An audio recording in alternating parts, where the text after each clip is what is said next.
देश दुनिया च वसते पंजाबियों को जी आया। मैं हरजिंदर सिंह रंधावा, तुम देख रहे हो पंजाब टैलीविजन और मेरे नाल ने सीनियर जर्नलिस्ट सरदार हमीर सिंह जी और सरदार जगतार सिंह जी। मैं जी आया। थैंक यू जी, शुक्रिया जी।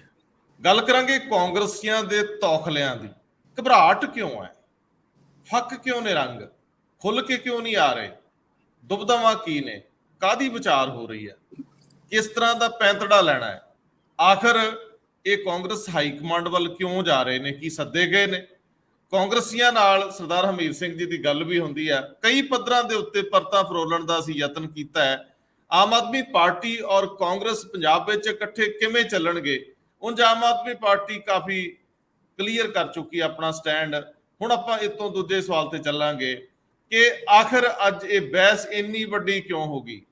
ਇਹ ਦੇਸ਼ ਵੰਨ-ਸੁਵੰਨਤਾ ਵਾਲਾ ਦੇਸ਼ ਹੈ, ਪਰ ਇਹਦੇ ਵਿੱਚ ਹੁਣ ਪੋਲਿਟਿਕਸ ਬਹੁਤ ਨੀਵੇਂ ਪੱਧਰ ਤੇ ਕਿਉਂ ਚਲੇਗੀ ਹੈ। ਇੱਕ ਨਾਂ ਰੱਖਿਆ ਗਿਆ INDIA ਇੰਡੀਆ, ਔਰ ਹੁਣ ਦੇਸ਼ ਦੇ ਵਿੱਚ ਪ੍ਰਚਲਿਤ ਕੀਤਾ ਜਾ ਰਿਹਾ ਭਾਰਤ। ਇਹ ਰੌਲਾ ਪਾ ਰਹੇ ਆ ਸਾਰੀ ਆਪੋਜੀਸ਼ਨ ਕਿ ਜਿਹੜੇ ਸੱਦਾ ਪੱਤਰ G20 ਨੂੰ ਲੈ ਕੇ ਰਾਸ਼ਟਰਪਤੀ ਵੱਲੋਂ ਨੇ, ਉਹਨਾਂ ਸੱਦਾ ਪੱਤਰਾਂ ਦੀ ਇਬਾਰਤ ਹੈ ਸ਼ੇਰ ਦੀ ਮੂਰਤ ਥੱਲੇ ਪ੍ਰੈਜ਼ੀਡੈਂਟ ਆਫ ਇੰਡੀਆ ਦੀ ਜਗ੍ਹਾ ਪ੍ਰੈਜ਼ੀਡੈਂਟ ਆਫ ਭਾਰਤ। ਹੁਣ ਤਾਂ ਇਹ ਵੀ ਚਰਚਾ ਚੱਲਣ ਲੱਗੀ, ਵਿਰੋਧੀ ਦੋਸ਼ ਲਾ ਰਹੇ ਨੇ ਕਿ ਜਿਹੜਾ ਵਿਸ਼ੇਸ਼ ਸੈਸ਼ਨ ਆ ਕਿਤੇ ਇਸੇ ਕਰਕੇ ਤਾਂ ਨਹੀਂ ਬੁਲਾਇਆ ਗਿਆ। ਇਹ ਵੀ ਇੱਕ ਖੌਫ ਹੀ ਹੈ। ਕੇਜਰੀਵਾਲ ਸਾਹਿਬ ਕਹਿ ਰਹੇ ਸੀ ਵੀ ਜੇ ਕੱਲ ਨੂੰ ਅਸੀਂ ਨਾਂ ਭਾਰਤ ਰੱਖ ਦਈਏ ਤੇ ਤੁਸੀਂ ਫਿਰ ਭਾਰਤ ਵੀ ਨਾਮ ਬਦਲ ਦਿਓਗੇ ਜੀ। ਸਰਦਾਰ ਜਗਤਾਰ ਸਿੰਘ ਹੋਰਾਂ ਦੇ ਸਵਾਲ ਬੜੇ ਜਾਇਜ਼ ਸੀ। ਕਰੰਸੀ ਦਾ ਕੀ ਕਰੋਗੇ ਤੁਸੀਂ, ਆਪਣੀਆਂ ਸਰਵਿਸਿਜ਼ ਦਾ ਕੀ ਕਰੋਗੇ, IAS IPS, ਹੋਰ ਬਹੁਤ ਸਾਰੇ ਮਾਮਲੇ ਆ। ਇੰਡੀਆ ਨੂੰ ਕਿੱਥੋਂ ਕਿੱਥੋਂ ਕੱਢਿਆ ਜਾ ਸਕਦਾ, ਇਹ ਸਵਾਲ ਅੱਜ ਦੇ ਦਿਨ 'ਚ ਖੜਾ ਹੋ ਗਿਆ। ਇਹ ਇਲੈਕਸ਼ਨ ਫੈਸਲਾ ਕੁਨ ਇਲੈਕਸ਼ਨ ਆ, ਬਹੁਤ ਕੁਝ ਇਹਦੇ ਵਿੱਚ ਬਦਲ ਸਕਦਾ ਹੈ, ਬਹੁਤ ਵੱਡੇ ਫੈਸਲੇ ਆ ਸਕਦੇ ਆ, ਗਹਿ ਗੱਚ ਹੋ ਸਕਦੀ ਆ। ਸਭ ਤੋਂ ਪਹਿਲਾਂ ਸਰਦਾਰ ਹਮੀਰ ਸਿੰਘ ਜੀ, ਤੁਸੀਂ ਅੱਜ ਨੀਝ ਲਾ ਕੇ ਤੱਕਦੇ ਸੀ ਕਾਂਗਰਸੀਆਂ ਦੀ ਬਾਡੀ ਲੈਂਗੁਏਜ, ਚਿਹਰੇ ਦੇ ਹਾਵ ਭਾਵ, ਇਹਨਾਂ ਦੇ ਬਦਲਦੇ ਰੰਗ, ਕੀ ਸਮਝਿਆ ਤੁਸੀਂ, ਕੀ ਕੱਢਿਆ, ਕੀ ਸਮਝ ਰਹੇ ਨੇ ਇਹ ਇਸ ਲੜਾਈ ਨੂੰ ਲੜਨ ਲਈ ਪੰਜਾਬ ਦੇ ਕਾਂਗਰਸੀ ਤਿਆਰ ਨੇ? ਕਿਸ ਸ਼ੇਪ 'ਚ ਲੜਨਾ ਚਾਹੁੰਦੇ, ਕਿਸ ਤਰੀਕੇ ਨਾਲ ਲੜਨਾ ਚਾਹੁੰਦੇ, ਰਲ ਕੇ ਲੜਨਾ ਚਾਹੁੰਦੇ, ਇਕੱਲਿਆਂ ਲੜਨ ਜੋਗੇ ਹੈਗੇ ਕਿ ਨਹੀਂ, ਆਪਣੀ ਹਾਈਕਮਾਂਡ ਨੂੰ ਕਿਵੇਂ ਸਮਝਾ ਲੈਣਗੇ, ਕਿਹੜੇ ਕਿਹੜੇ ਨੁਕਤੇ ਉਭਾਰੇ ਗਏ ਜੀ ਅੱਜ? ਅਸਲ ਦੇ ਵਿੱਚ ਇਹ ਮੀਟਿੰਗਾਂ ਸੀ, ਇੱਕ ਤਾਂ ਦਿੱਲੀ ਤੋਂ ਵੀ ਕੁਝ ਸੱਜਣ ਆਏ ਹੋਏ ਸੀ ਜਿਹੜੇ ਕਿਵੇਂ ਲੜਨੀ ਹੈ ਇਹਦੀ ਟ੍ਰੇਨਿੰਗ ਦੇਣ ਦਾ ਇੱਕ ਕੰਮ ਕਰਦੇ ਨੇ, ਜਿਹੜੇ ਨਾ ਸੋਸ਼ਲ ਮੀਡੀਆ ਦਾ ਵੀ, ਬਾਕੀ ਚੀਜ਼ਾਂ ਦਾ ਵੀ, ਇੱਧਰ ਉੱਧਰਲਾ ਵੀ ਸਾਰਾ, ਮਤਲਬ ਦਿੱਲੀ ਦੀ ਇਨਵੋਲਵਮੈਂਟ ਹੋ ਚੁੱਕੀ ਹੈ ਕਿ ਸੀਰੀਅਸਲੀ ਕਿਵੇਂ ਲੜਨੀ ਹੈ ਇਲੈਕਸ਼ਨ ਉਸ ਪੱਧਰ ਤੇ। ਕੋਈ ਵੱਡਾ ਆਗੂ ਨਹੀਂ, ਜਿਹੜੇ ਹੇਠਲੇ ਲੈਵਲ ਦੇ ਕੰਮ ਕਰਨ ਵਾਲੇ ਬੰਦੇ ਹੁੰਦੇ ਨੇ, ਅੱਗੇ ਟ੍ਰੇਨਿੰਗ ਦੇਣ ਵਾਲੇ ਬੰਦੇ ਹੁੰਦੇ ਨੇ ਉਸ ਪੱਧਰ ਦੇ ਉੱਤੇ। ਕੁਝ ਯੂਥ ਕਾਂਗਰਸੀ ਵੀ ਬਣਾਏ ਹੋਏ ਸੀ ਕਈ, ਤੇ ਬਾਕੀ ਵੀ ਲੋਕ ਇਨਵੋਲਵ ਸੀ। ਪਰ ਮੇਨ ਮੀਟਿੰਗ ਜਿਹੜੀ ਸੱਦੀ ਗਈ ਸੀ ਅੱਜ, ਉਹ ਸਾਰੀ ਕਾਂਗਰਸ ਲੀਡਰਸ਼ਿਪ, ਬਲਾਕ ਪ੍ਰਧਾਨ, ਜ਼ਿਲ੍ਹਾ ਪ੍ਰਧਾਨਾਂ ਤੋਂ ਲੈ ਕੇ ਤੇ ਬਾਕੀ ਦੇ ਜਿਹੜੇ ਲੀਡਰ ਸਾਹਿਬ, ਜਿਹੜੇ ਹਲਕਾ ਇੰਚਾਰਜ, MLA ਜਾਂ ਪਹਿਲੇ ਮੰਤਰੀ ਰਹੇ, ਪਹਿਲਾ ਪ੍ਰਧਾਨ ਰਹੇ, ਸਾਰੇ ਬੰਦੇ ਮੇਨ ਤੌਰ ਦੇ ਉੱਤੇ ਸਾਰੇ ਸੀਗੇ।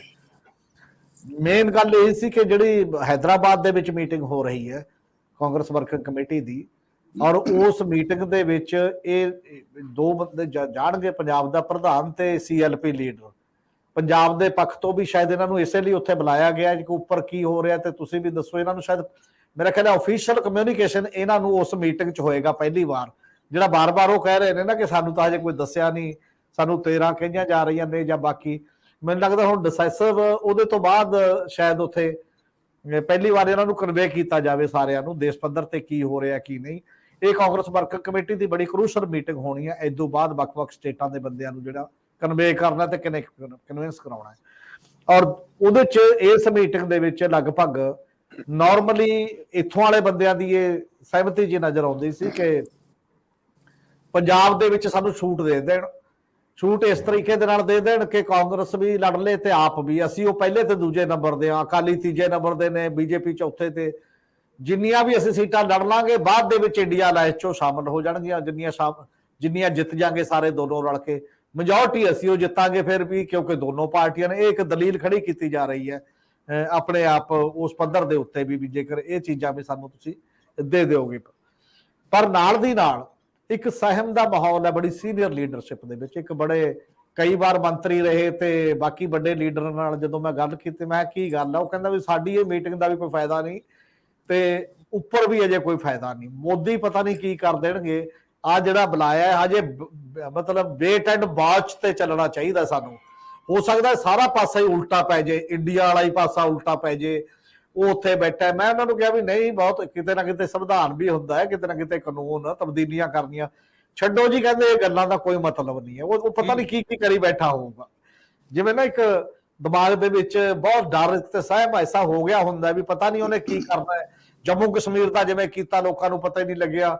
ਇਹੋ ਜਿਹਾ ਕੁਝ ਡਰ ਜਿਹੜਾ ਜਿੰਨਾ ਚਿਰ ਕਹਿੰਦੇ ਇਹ ਨਾ 18 ਤੋਂ 22 ਇਹ ਨਹੀਂ ਲੰਘਦੀ, ਉਨਾ ਚਿਰ ਕੁਝ ਵੀ ਕਹਿਣਾ ਵਾਜਬ ਨਹੀਂ ਹੈ। 22 ਤਰੀਕ ਤੱਕ ਵੇਟ ਕਰੋ ਤੇ ਉਦੋਂ ਬਾਅਦ ਗੱਲ ਕੀਤੀ ਜਾ ਸਕਦੀ ਹੈ। ਪਰ ਨਾਲ ਸਾਹਿਬ ਇਹ ਕਹਿੰਦੇ ਨੇ ਕਿ ਮੇਰਾ ਨਾਂ ਨਹੀਂ ਦੱਸਣਾ, ਮਤਲਬ ਨਾਂ ਨਹੀਂ ਲੈਣਾ, ਕਿਉਂਕਿ ਕਿਤੇ ਮੈਂ ਉਸ ਪਾਸੇ ਬਲਣਾ।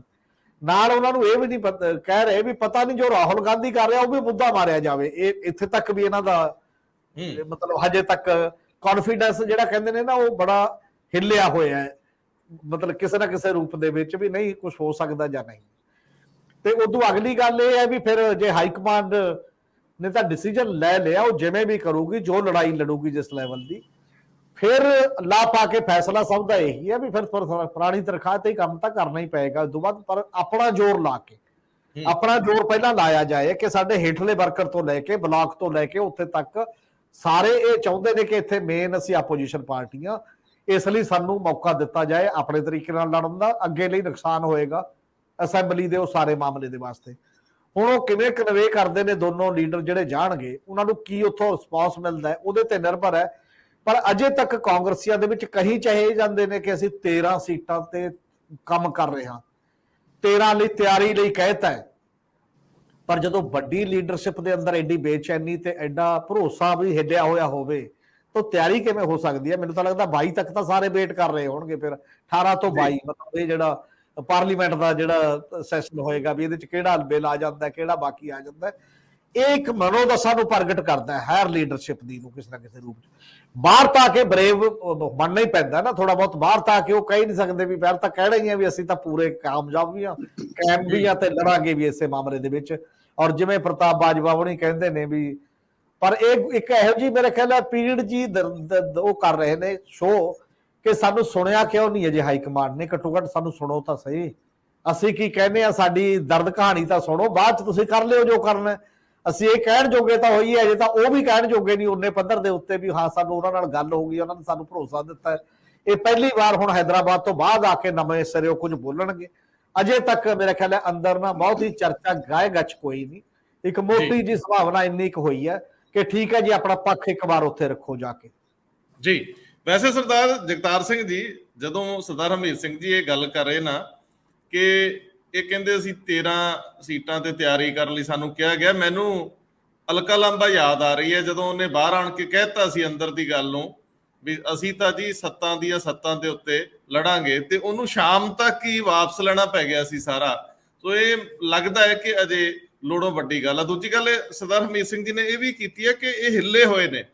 ਮੈਨੂੰ ਦੂਜਾ ਐਂਗਲ ਵੀ ਲੱਗ ਰਿਹਾ ਕਿ ਇੱਕ ਉਹ ਵੀ ਜਿਹੜਾ ਨਾਂ ਬਦਲਣਾ, ਇੰਡੀਆ ਤੋਂ ਭਾਰਤ ਵੱਲ ਨੂੰ ਵਧਣਾ, ਉਹ ਵੀ ਇੱਕ ਨਾਂ ਇਸ ਗੱਠਜੋੜ ਦਾ, ਔਰ ਉਹ ਗੱਠਜੋੜ ਦਾ ਨਾਂ ਚੁੱਭ ਰਿਹਾ, ਉਹ ਪਰੇਸ਼ਾਨੀ ਹੋ ਰਹੀ ਆ ਸੱਤਾਧਾਰੀ ਧਿਰ ਨੂੰ, ਉਹ ਵੀ ਹਿੱਲੇ ਹੋਏ ਆ ਥੋੜੇ ਜਿਹੇ। ਸੋ ਇਹ ਬੜੀ ਰੌਚਕ, ਬੜੀ ਦਿਲਚਸਪ ਬਣ ਗਈ ਸਥਿਤੀ ਦੇਸ਼ ਦੀ। ਪਰ ਮੈਂ ਪੰਜਾਬ ਤੇ ਪਹਿਲਾਂ ਰਹਿਣਾ ਚਾਹੂੰਗਾ। ਇਸ ਰਾਊਂਡ 'ਚ ਅਸੀਂ ਕਾਂਗਰਸੀਆਂ ਦੇ ਅੱਜ ਦੇ ਇਸ ਇਕੱਠ ਨੂੰ ਧਿਆਨ 'ਚ ਰੱਖਾਂਗੇ। ਪ੍ਰਤਾਪ ਸਿੰਘ ਬਾਜਵਾ ਕਹਿੰਦੇ ਨੇ ਕਿ ਦੋ ਪੱਧਰਾਂ ਤੇ ਸ਼ਾਦੀਆਂ ਵਾਂਗ ਹੀ ਹੈ, ਦੋ ਪੱਧਰਾਂ ਤੇ ਇੱਕ ਮਾਪੇ ਸੋਚਦੇ ਉੱਤੇ ਹਾਈ ਕਮਾਂਡ ਵੱਲ ਇਸ਼ਾਰਾ ਕਰਕੇ, ਥੱਲੇ ਫਿਰ ਉਹ ਕਹਿ ਦਿੰਦੇ ਹੁੰਦੇ ਕੁੜੀ ਮੁੰਡੇ ਨੂੰ ਤੁਸੀਂ ਵੱਖਰੇ ਬਹਿ ਕੇ ਗੱਲ ਕਰ ਲਓ। ਮਤਲਬ ਬਾਜਵਾ ਸਾਹਿਬ ਦੀ ਟੋਨ ਬਦਲ ਗਈ। ਉਹ ਕਹਿੰਦੇ ਅਸੀਂ ਤਾਂ ਇਹਨਾਂ ਨਾਲ ਨਹੀਂ ਜਾਣਾ ਚਾਹੁੰਦੇ, ਪਹਿਲਾਂ ਉਹ ਲਗਾਤਾਰ ਕਹਿ ਰਹੇ ਸੀ, ਅੱਜ ਉਹ ਵਿਰੋਧਾਭਾਸ ਸੀ। ਉਹ ਕਹਿੰਦੇ ਜੀ ਅਸੀਂ ਤਾਂ ਇਹਨਾਂ ਦੇ ਖਿਲਾਫ ਲੜ ਰਹੇ ਹਾਂ, ਅਸੀਂ ਤਾਂ ਇਹਨਾਂ ਨਾਲ ਜਾਣਾ ਨਹੀਂ ਚਾਹੁੰਦੇ। ਦੂਜੇ ਬੰਨੇ ਉਹ ਕਹਿੰਦੇ ਸਾਨੂੰ ਵੱਖਰੇ ਵੀ ਬਿਠਾਓ।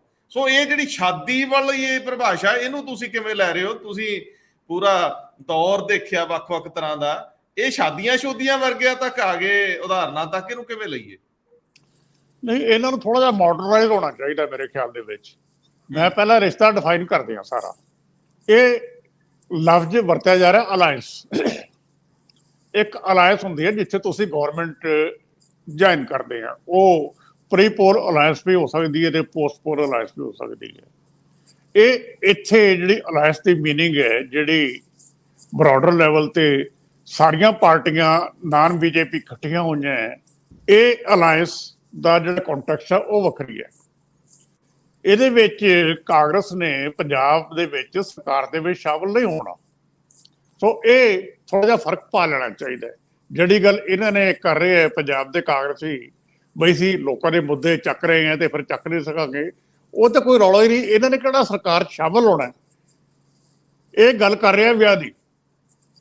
ਅੱਜ ਕੱਲ੍ਹ ਜ਼ਮਾਨਾ ਹੈ ਜਦੋਂ ਮੈਂ ਕਹਿ ਰਿਹਾ ਮਾਡਰਨਾਈਜ਼ ਹੋਣਾ ਚਾਹੀਦਾ ਹੈ ਲਿਵ ਇਨ ਰਿਲੇਸ਼ਨਸ਼ਿਪ ਦਾ।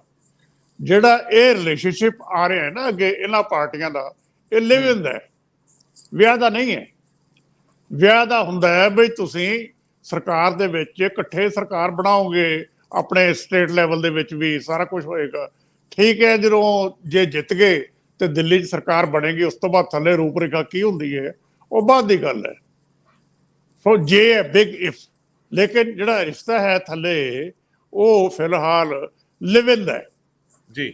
ਲਿਵ ਇਨ ਤੋਂ ਬਾਅਦ ਵਿਆਹ ਦੇ ਰੂਪ ਦੇ ਵਿੱਚ ਉਹ ਰਿਸ਼ਤਾ ਕਨਵਰਟ ਹੁੰਦਾ ਕਿ ਨਹੀਂ, ਗੱਲ ਤਾਂ ਇੰਨੀ ਕੁ ਹੈ। ਸੋ ਹਾਲੇ ਬਾਜਵਾ ਸਾਹਿਬ ਨੂੰ ਚਾਹੀਦਾ ਕਿ ਲਿਵ ਇਨ ਦਾ ਐਕਸਪੈਰੀਮੈਂਟ ਹੋ ਜਾਣ ਦੇਣ ਆਰਾਮ ਨਾਲ, ਤੇ ਜੇ ਨਹੀਂ ਨਿਭਦੀ ਤਾਂ ਭਾਈ ਤੁਸੀਂ ਅਲੱਗ ਹੋ ਜਾਓ। ਉਹਦੇ 'ਚ ਕੀ ਹੈ, ਵਿਆਹ ਨਹੀਂ ਹੋਣਾ, ਉਹਦੇ 'ਚ ਕਿਸੇ ਦਾ ਕੋਈ ਬਹੁਤਾ ਨੁਕਸਾਨ ਨਹੀਂ ਹੁੰਦਾ ਜੀ। ਸੋ ਇੱਕ ਤਾਂ ਇਹ ਰਿਸ਼ਤਾ ਬੜਾ ਕਲੀਅਰ ਹੋਣਾ ਚਾਹੀਦਾ ਕਿ ਇਹ ਰਿਸ਼ਤਾ ਡਿਫਾਈਨ ਕੀ ਕਰਦਾ ਹੈ, ਤੇ ਫੈਸਲਾ ਇਹਨਾਂ ਨੇ ਲਿਵ ਇਨ ਦਾ ਵੀ ਉੱਪਰ ਕਰਨਾ ਹੈ। ਇਹਨਾਂ ਦੇ ਹੱਥ ਦੇ ਵਿੱਚ ਕੁਝ ਨਹੀਂ। ਮੈਂ ਉਹ ਸੁਣ ਰਿਹਾ ਸੀਗਾ ਆਪਣੇ, ਤੁਸੀਂ ਸੁਣਾਏ ਮੈਂ ਜਿਹੜੀ ਆਪਣੇ ਪ੍ਰਤਾਪ ਬਾਜਵਾ ਰਾਜਾ ਬੜੇ ਗੋਰਾਂ ਦੀ ਜੀ ਆਪਣੀ ਬਰੀਫਿੰਗ, ਉਹ ਬੜੇ ਤੰਗ ਕੇ ਹਿੰਦੀ ਬੋਲ ਰਹੇ ਸੀਗੇ। ਪਹਿਲਾਂ ਤਾਂ ਮੈਨੂੰ ਇਹ ਨਹੀਂ ਸਮਝ ਆਉਂਦੀ ਕਿ ਪੰਜਾਬ ਵਾਲਿਆਂ ਨੂੰ ਸਮੱਸਿਆ ਕੀ ਹੈ, ਇਹ ਪੰਜਾਬੀ ਜਾਂ ਅੰਗਰੇਜ਼ੀ 'ਚ ਗੱਲ ਕਿਉਂ ਨਹੀਂ ਕਰਦੇ। ਜੇ ਅੰਗਰੇਜ਼ੀ ਨਹੀਂ ਆਉਂਦੀ ਪੰਜਾਬੀ 'ਚ ਗੱਲ ਕਰੋ।